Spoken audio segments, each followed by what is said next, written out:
Então, assim, primeiro nós vimos como a economia brasileira foi se transformando ao longo aí do século XIX. E isso leva à consolidação de uma nova forma de atividade na economia, que é exatamente a economia cafeeira. Nós começaremos, então, com isso, com esse documentário, vendo essas questões da consolidação do café como nova base da economia, e depois nós vamos para as transformações que vão ocorrer também no campo político, com a decadência do império e a sua transformação numa república, que é o último ponto da sociedade brasileira. Então acompanhem agora e a gente já retorna.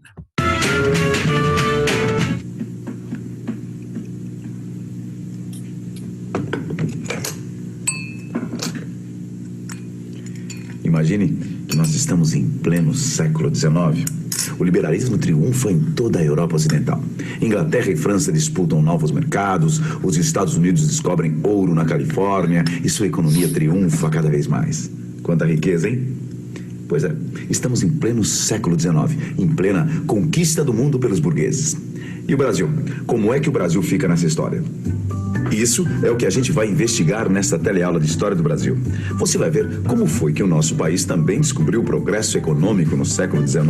Vai ver como se formou a nossa economia cafeeira, com suas fazendas, seus escravos e seus barões do café.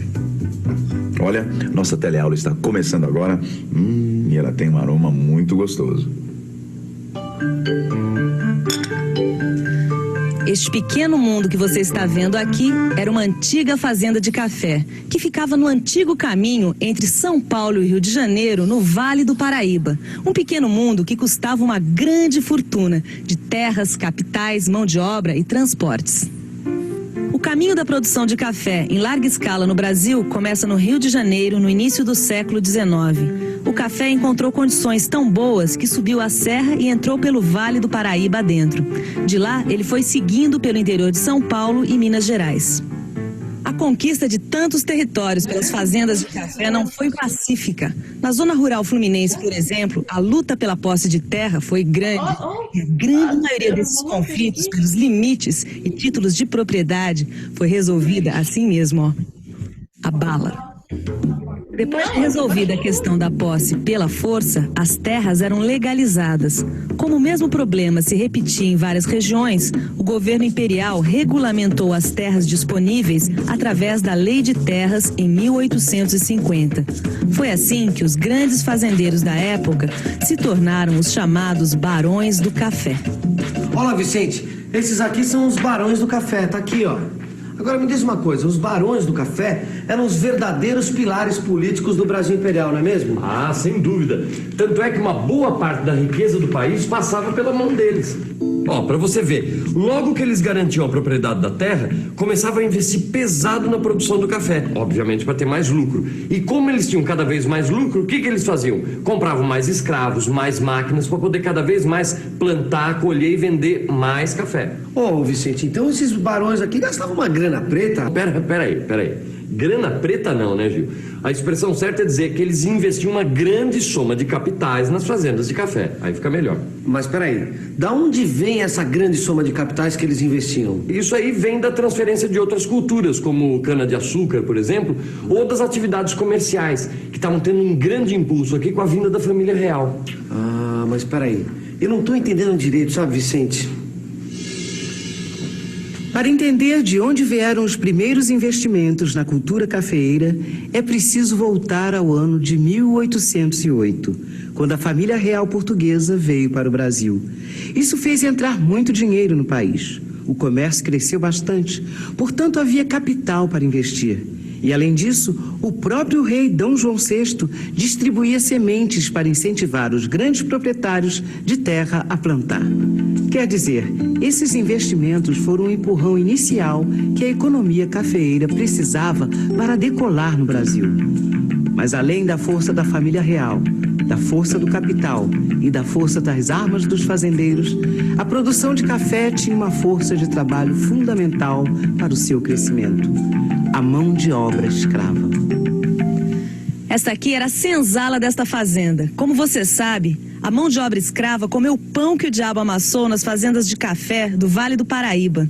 A massa de mão de obra escrava crescia cada vez mais na produção, como cresciam também as ferrovias para o transporte do café das fazendas para os pontos de consumo e de exportação. Os trens facilitaram muito o escoamento da produção de café, que nos primeiros anos era feito em lombo de burro. Quando chegava a Santos ou ao Rio de Janeiro, antes de ser vendido aos exportadores, o café era comprado pelos comissários de café. Comissário, Vicente? Olha, quer dizer então que existia um intermediário entre os fazendeiros e os exportadores? Exatamente. O comissário, ele comprava o café do fazendeiro e aproveitava para prestar alguns outros serviços, vendia uns artigos que eles precisavam nas fazendas, entendeu? Ah, e ainda levava uma comissãozinha aí com esses artigos, não é isso? É, exatamente. Na verdade, o fazendeiro tinha muita confiança no comissário e vice-versa, entendeu? Porque normalmente, tanto o fazendeiro quanto o comissário eram brasileiros, entendeu? Por quê? Porque os exportadores não eram brasileiros? Não, não eram. Normalmente, os exportadores eram ou americanos ou ingleses, porque as companhias americanas e inglesas resolveram investir no negócio de café no Brasil porque dava muito lucro, Gil. Devia dar muito lucro mesmo. Opa! As companhias americanas e inglesas não apenas faziam exportação do café brasileiro, elas também implantaram importantes ferrovias que transportavam o café até os seus navios. Nós estamos no alto da Serra do Mar, numa estação de trem entre São Paulo e Santos. Essa estação pertencia à São Paulo Railway. Como foi o crescimento das exportações brasileiras de café no século XIX? Em 1820, o café representava 18% das nossas exportações. Apenas 10 anos depois, em 1830, o índice do café sobe para 43% das nossas exportações. E o principal importador, já naquela época, eram os Estados Unidos da América. Forte o suficiente para abastecer o mercado norte-americano e europeu, a nossa produção cafeeira cresceu muito ao longo do século XIX. Claro que esse crescimento teve efeitos importantes na economia brasileira. Um dos efeitos do nosso café foi reequilibrar a balança comercial brasileira. Depois de tantos anos de déficits, em 1860, as exportações brasileiras ultrapassaram as importações. Mas tem mais. Como já disse o historiador Caio Prado Júnior, o café contribuiu para o melhoramento técnico do país. Com o crescimento da economia cafeeira, cresceram também os serviços de transporte e comunicação. Isso, é claro, sem falar na mecanização rural e nas primeiras manufaturas, que nasceram junto com a nossa cafeicultura. A cafeicultura acabou tendo, portanto, um grande efeito na modernização do país. As características dessa modernização foram o crescimento das cidades brasileiras e a mudança do eixo econômico do Nordeste para o Sudeste brasileiro. Porque, enquanto a economia cafeeira do Sudeste crescia, a economia açucareira do Nordeste enfrentava algumas perdas. Ela continuava sendo importante, mas não tão significativa como tinha sido no período anterior. De qualquer forma, mesmo trazendo a modernização, a economia cafeeira mantinha a forma de produção tradicional. Monocultora, grande propriedade e escravista. Isso continuava ainda muito firme nas fazendas do café. Tá vendo, Vicente? Olha, o café não mudou em nada a escravidão nas fazendas. Tá aqui, ó. Não mudou. E continuou praticamente a mesma coisa. O café era o escravo. A produção de café dependia da força de trabalho escravo, não tinha jeito. Pois é, e os barões continuavam sendo os barões, modernizando a produção, investindo os lucros, mas ainda continuavam ali, firmes, mantendo a escravidão no Brasil Imperial. Como o império era o café, a nova elite econômica eram os barões do café. Em cada região produtora se formavam cada vez mais famílias ricas, poderosas, que formavam as dinastias do café. Suas fazendas eram suficientemente ricas para impressionar e muito os visitantes estrangeiros, como Saint-Hilaire, que você vê aqui. Veja só como Saint-Hilaire descreveu algumas delas. Quanto mais me aproximo da capitania do Rio de Janeiro, mais consideráveis se tornam as plantações. Perto da vila de Resende, proprietários possuem 40, 60, 80 e até 100 mil pés de café. Pelo preço do gênero, devem estes fazendeiros ganhar somas enormes. Essa descrição de Saint-Hilaire dá apenas uma ideia do poder que esses chefes das dinastias cafeeiras tinham nas mãos. Porque esses barões do café participavam das câmaras municipais, das assembleias provinciais, casavam suas filhas com bacharéis que depois iam defender os seus interesses. E mais, eles recebiam ou compravam títulos de nobreza para se tornarem, de fato, barões do império. Mandavam construir palacetes luxuosos na capital e, assim, consolidavam ainda mais o seu poder junto ao governo imperial. Bom, Vicente, os barões do café sustentavam o poder imperial, não é isso? Exatamente. Na verdade, os barões, eles defendiam o império e a escravidão, entendeu? Ó, pra você ter uma ideia, os barões, eles eram a base do principal partido de sustentação do governo imperial, que era o Partido Conservador. O que não quer dizer que eles fossem conservadores em tudo, não. Mas peraí, Vicente, me dá um exemplo melhor. Quando a produção de café estava no auge no Vale do Paraíba, já tinha alguns barões do café que defendiam a troca do trabalho escravo pelo trabalho livre. Ah, mas isso eu sei por quê. Porque também a Inglaterra pressionava o fim do tráfico internacional dos escravos. Não é isso? Exatamente. E nessa época, a imigração já estava começando aqui para o Brasil, ainda como experiência. Então, nessa época mesmo, metade do século passado, já tinha alguns barões do café que diziam que a escravidão era o germe roedor do império. Em pleno império, de fato, alguns barões do café achavam que a mão de obra escrava seria um empecilho na implantação do trabalho livre. Eles acreditavam que os imigrantes não iriam querer trabalhar em fazendas onde houvesse mão de obra escrava. Aliás, outros barões achavam ainda que a mão de obra escrava era cara e atrasada. Mas mesmo assim, a tradição falou mais forte. E você sabe, a escravidão iria continuar por muitos e muitos anos. Ela seguiu sendo a base da força produtiva na produção do café nas grandes fazendas do Império. Bom, Vicente, quer dizer que o Império continuou escravista graças aos barões conservadores, não é isso? É, mais ou menos, Gil, porque nessa época a situação era meio complexa. Já tinha alguns barões que eram contra a escravidão africana. Tanto que eles diziam que a escravidão estava roendo o império por dentro e tal. Além do que, na época, a escravidão já estava começando a custar muito caro para eles, entendeu? Bom, então vamos fazer uma revisão da nossa teleaula de hoje, que vai ficar tudo muito mais claro, não é? Vamos nessa, vamos para a revisão. E atenção, se liga aí que é hora da revisão. Na teleaula de História do Brasil de hoje, a gente viu como o café do Vale do Paraíba se tornou a base de sustentação do Império. Vimos como a economia cafeeira trouxe modernização nos transportes e comunicações. Mas vimos também como ela manteve uma estrutura de produção tradicional, ampliando a quantidade de escravos nas fazendas. Vimos ainda como os barões do café formaram uma poderosa elite imperial.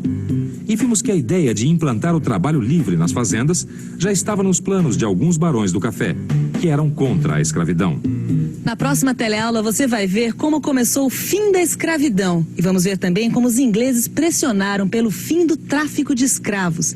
E quais os efeitos dessa pressão para a nossa economia cafeeira. É só aguardar a nossa próxima teleaula. Até lá!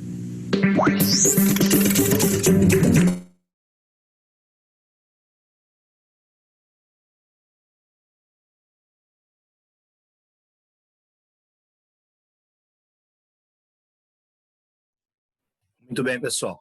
Então, vocês puderam perceber aí na sequência que está diretamente relacionado com o nosso texto trabalhado nas aulas anteriores, como, de fato, nós temos aí o café se tornando a atividade principal dentro do contexto de economia, de sociedade do Brasil nesse período.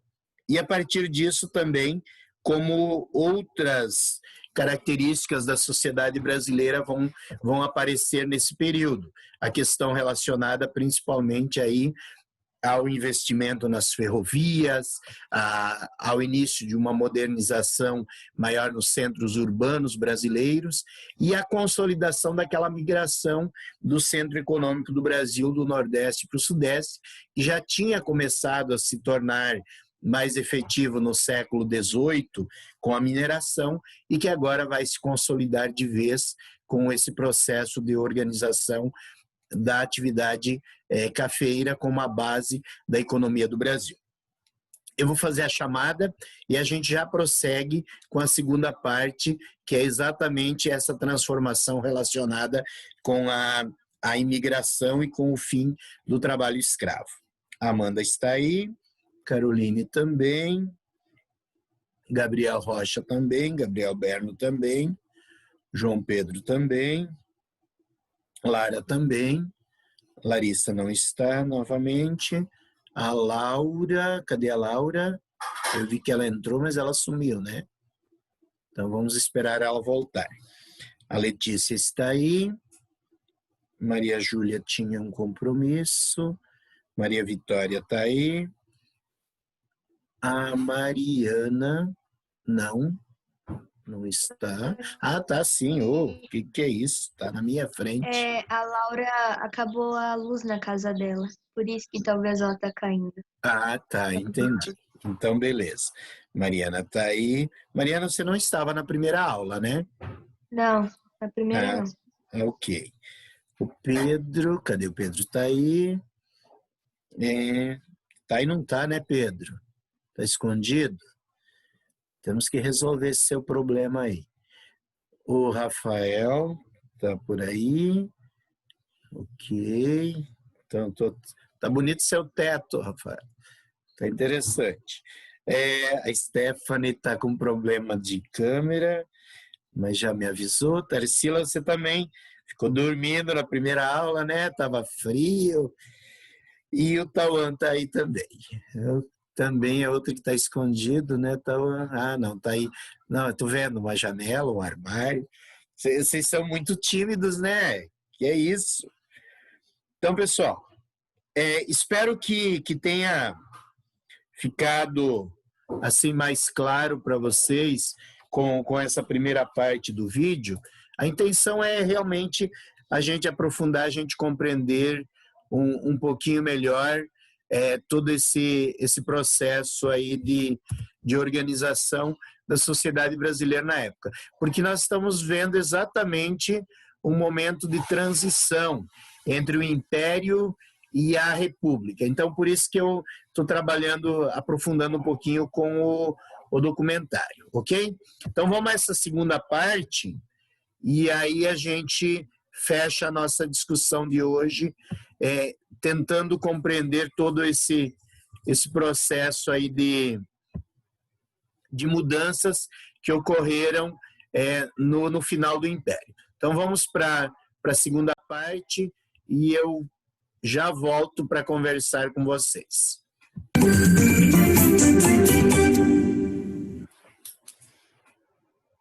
Atenção! Começa agora uma teleaula de História do Ensino Médio. Você vai assistir a teleaula de número 41. Bons estudos!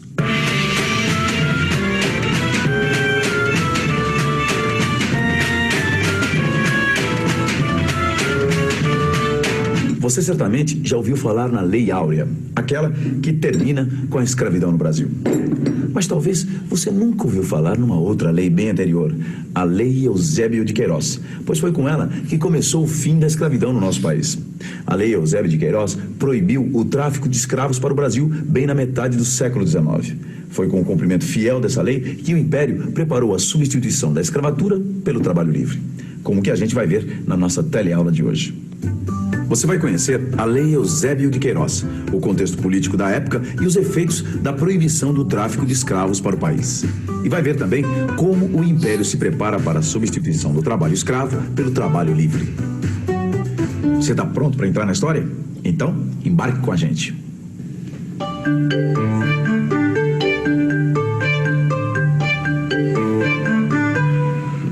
Que vida, hein, Vicente? Nossa Senhora. Quando é que foi que terminou esse tráfico de escravos aqui no Brasil, hein? Isso foi em 1850, com a Lei Eusébio de Queiroz. Mas até essa lei ser aprovada, houve muita, mas muita pressão internacional, principalmente por parte dos ingleses.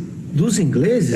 Exatamente, porque desde 1810 a coroa inglesa estava pressionando Portugal para diminuir o tráfico de escravos pelo Atlântico. Portugal e Inglaterra chegaram até a fazer alguns acordos sobre isso, entendeu? Agora, pelo jeito não adiantou nada, né? Porque na outra teleaula a gente viu que o número de escravos africanos continuou aumentando na primeira metade do século passado. Sem dúvida. E isso acho que é por causa do café, não é? Não é não? Foi por causa do café também. Agora, também continuava crescendo a pressão inglesa. Tanto é que em 1826, quando o Brasil já era independente, os ingleses fizeram uma pressão danada sobre Dom Pedro I. Eles exigiam que o tráfico de navios negreiros para o Brasil terminasse num prazo de 3 anos. Dom Pedro concordou, mas não cumpriu. Ele renunciou no ano de 1831 e o tráfico de escravos ainda corria solto. O tráfico de escravos continuou mesmo depois de proibido. E em 1831, o governo regencial proibiu a entrada de escravos no Brasil, mas a lei não foi cumprida e os ingleses tiveram que jogar mais uma vez pesado para tentar acabar com o tráfico de escravos. No ano de 1845, para tentar acabar de vez com o tráfico de escravos para o Brasil, a Inglaterra adota o Bill Aberdeen. Bill Aberdeen era uma resolução que os ingleses tomaram sem ouvir o governo brasileiro. E por esta resolução, qualquer navio da Marinha Inglesa podia deter um navio negreiro que navegasse para o Brasil. Assim, um almirante inglês até tinha o direito de comprar um navio negreiro e comprar pelo preço que ele achasse justo. Se não comprasse, o navio seria desmantelado e os ingleses venderiam o material em leilão. Bem, é claro que o governo regencial brasileiro protestou contra esse Bill Aberdeen, mas a coroa inglesa não mudou uma vírgula e ainda por cima passou a perseguir navios negreiros até mesmo na costa brasileira. Centenas de navios suspeitos de tráfico foram destruídos pela Inglaterra. Já a situação política no governo imperial brasileiro, sem dúvida, ficou bem mais complicada. Ô Vicente, por que a situação ficou mais complicada? Podia até ter saído uma guerra contra a Inglaterra, não é isso? Sem dúvida existiu o perigo de um confronto militar mesmo. Mas o que mais complicava a situação é que nessa época a Inglaterra tinha uma enorme importância comercial para o Brasil, compreende? E o Brasil dependia da Inglaterra. Mais ou menos isso. Na verdade, olha, na metade do século passado, a Inglaterra praticamente dominava o comércio de importação e exportação para o Brasil. Esse que era o problema. As firmas britânicas eram importantíssimas, pois controlavam mais da metade das exportações brasileiras de café e algodão. Assim como os bancos ingleses, que também eram muito importantes, porque emprestavam muito dinheiro ao Estado brasileiro. Pois bem, tudo isso levou o governo brasileiro a ceder à Inglaterra e começar a defender o fim do tráfico de escravos, entendeu? Aí é que foi aprovada a Lei Eusébio de Queiroz. E, para surpresa de muita gente, essa lei valeu, ela foi de fato aplicada. Isso foi, como eu te disse, em 1850. E a partir daí, praticamente, encerraram o tráfico de escravos para o Brasil. Mas vem cá, pensa um pouco. Por que a Inglaterra queria tanto acabar com o tráfico de escravos? E o Brasil? Por que o Brasil acabou aceitando tamanha pressão inglesa? Pensa um pouco. Vamos pensar um pouco. A Inglaterra, no começo do século XIX, estava em plena revolução industrial. E como a gente sabe, naquele período imperava o liberalismo econômico. E em nome do liberalismo econômico é que a Inglaterra combatia o tráfico negreiro.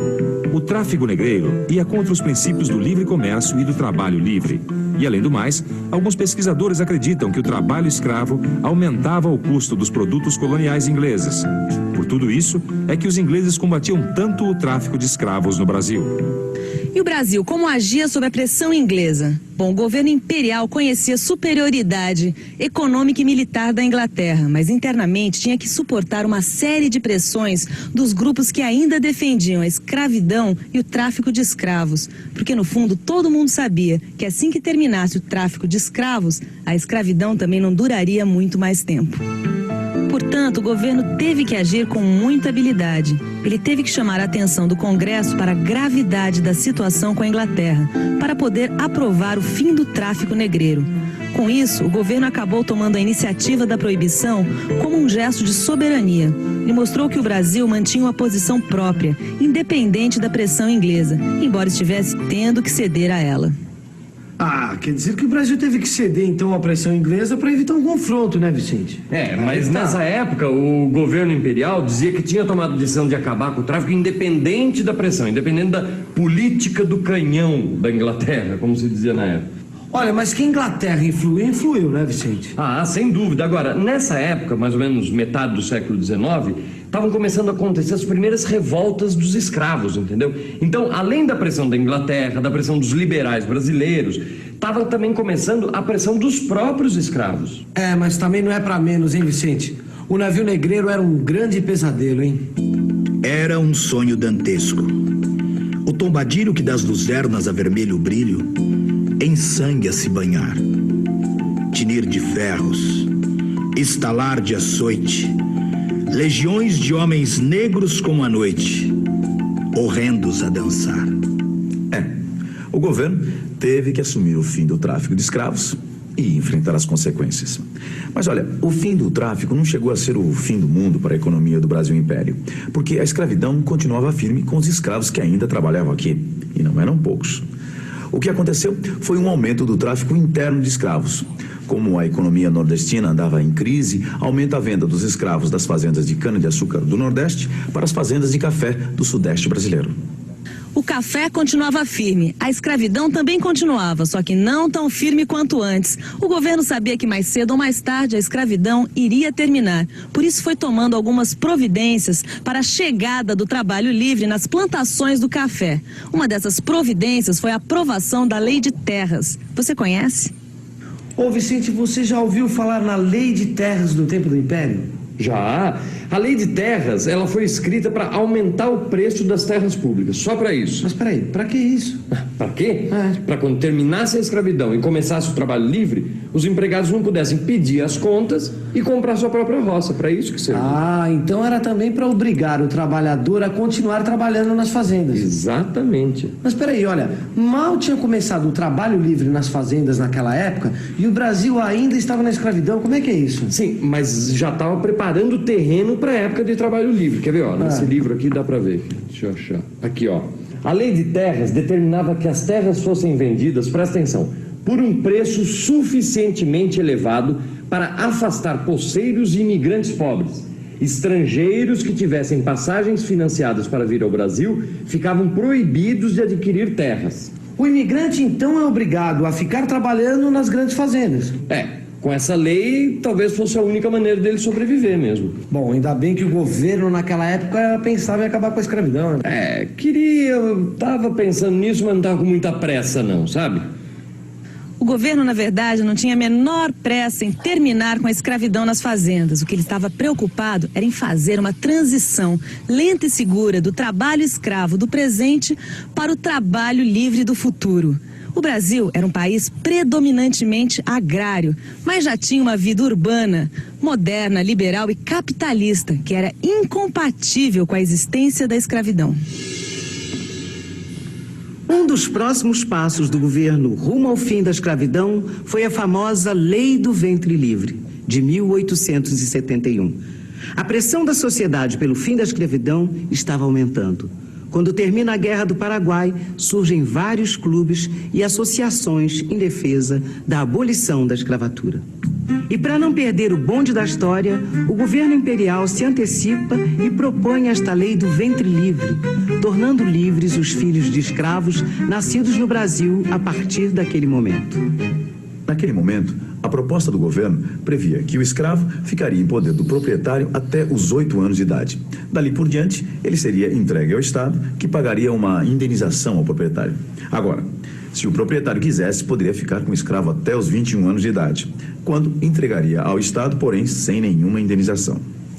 Bom, essa lei foi aprovada, mas as lideranças dos produtores de café não gostaram nem um pouco. Paulino Soares de Souza, que era um líder político ligado ao café, no Rio de Janeiro, apelou para o governo não se meter mais nas questões da escravidão. Na verdade, os barões do café não levavam muito a sério a lei do ventre livre. Eles acreditavam que seria mais uma lei que não iria pegar no Brasil. O Brasil devia ter uma imagem muito negativa naquela época no exterior por causa da escravidão, hein? Sem dúvida, né? Imagina, a gente já estava chegando no século XX e o Brasil era dos últimos países do mundo que ainda mantinha escravidão. Mas a lei do ventre livre devia ter uma boa repercussão para o governo imperial, não tinha, não? Mais ou menos. O governo imperial meio que lavou as mãos com a história da lei do ventre livre, entendeu? Porque ela não era uma lei muito obedecida, mas ao mesmo tempo era uma resposta do governo ao movimento abolicionista e por aí. Que já era muito grande no Brasil naquela época. Sem dúvida. Os escravos continuavam se rebelando, continuavam fugindo. A escravidão estava verdadeiramente em declínio, entendeu? Já faltavam escravos nas fazendas de café, por exemplo. E os trabalhadores livres já começaram a ser contratados nas grandes fazendas, substituindo a mão de obra e tudo mais, não é isso? Sem dúvida. Com o trabalho livre chegando nas fazendas, a situação na década de 1880 ficou muito mais grave. E o governo imperial, que queria adiar o fim da escravidão para um futuro longínquo, acabou sendo obrigado a decretar a abolição no ano de 1888. Mas esse é um assunto que você vai ver na nossa próxima teleaula. Por enquanto, eu recomendo que você estude o que aprendeu na teleaula de hoje, começando por uma boa revisão. E atenção, se liga aí que é hora da revisão. Na teleaula de História de hoje, nós estudamos algumas das mudanças e desafios do Brasil Império. Vimos como foi a pressão inglesa pelo fim do tráfego negreiro, que assim como a lei do ventre livre, acelerou o ritmo que o governo planejava para o fim da escravidão. Vimos também como a lei de terras serviu para preparar o terreno para a chegada do trabalho livre nas fazendas. Você sabe que a história não para, não sabe? Pois bem, com o estudo da história, a gente também não pode parar. Tem que estar sempre estudando para aprender e reaprender a história. Por isso, pegue o seu livro e estude, que na próxima teleaula nós vamos avançar mais no tempo e no espaço. Até lá!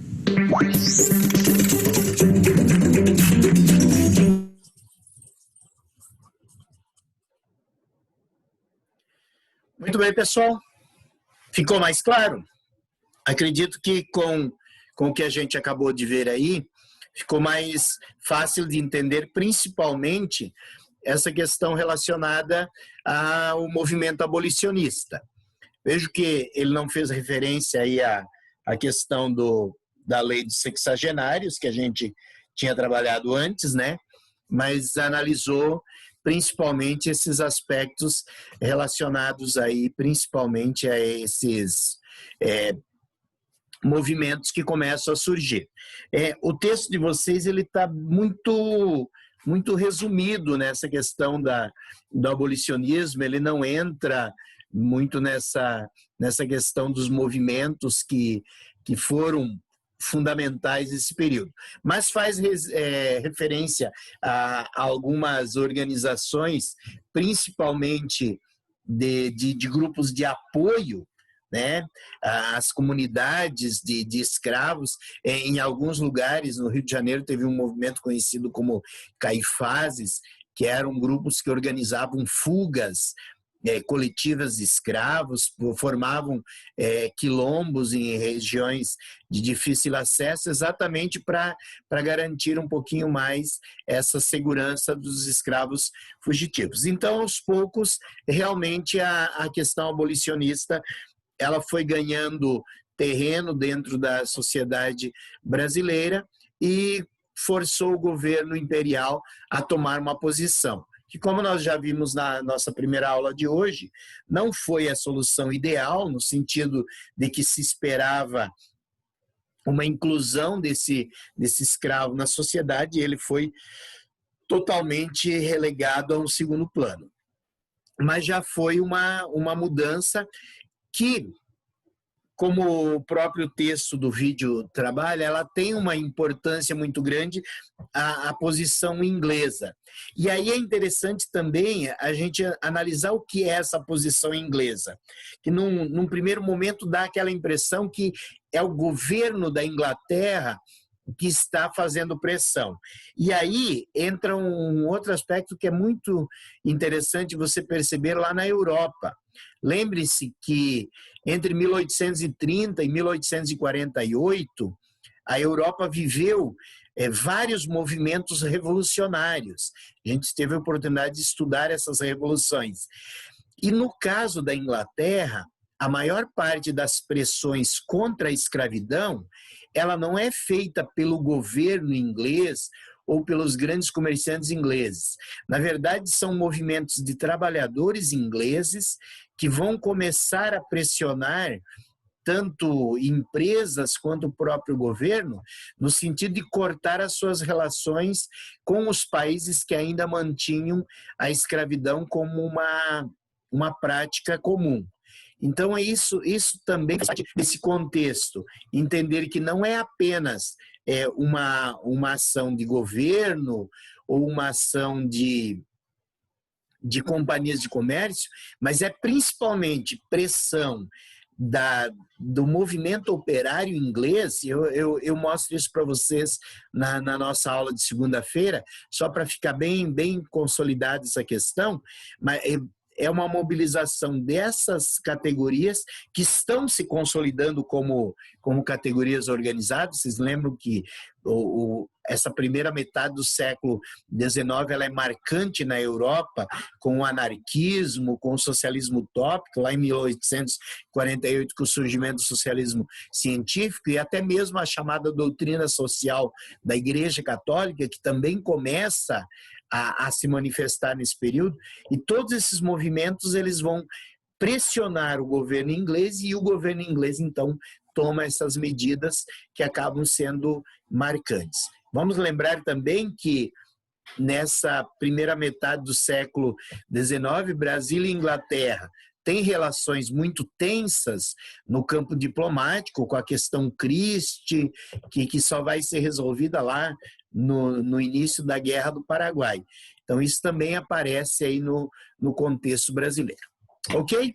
Como diz a moça no finalzinho do documentário, leiam seu livro de história, olhem com atenção o seu texto aí, e na segunda-feira a gente trabalha a crise do Império, com a questão militar, a questão escravista, a questão republicana, e finalizamos essa unidade, então, com relação ao segundo reinado no Brasil. Beleza? Bom fim de semana para vocês, e a gente volta a conversar na segunda-feira. Até lá!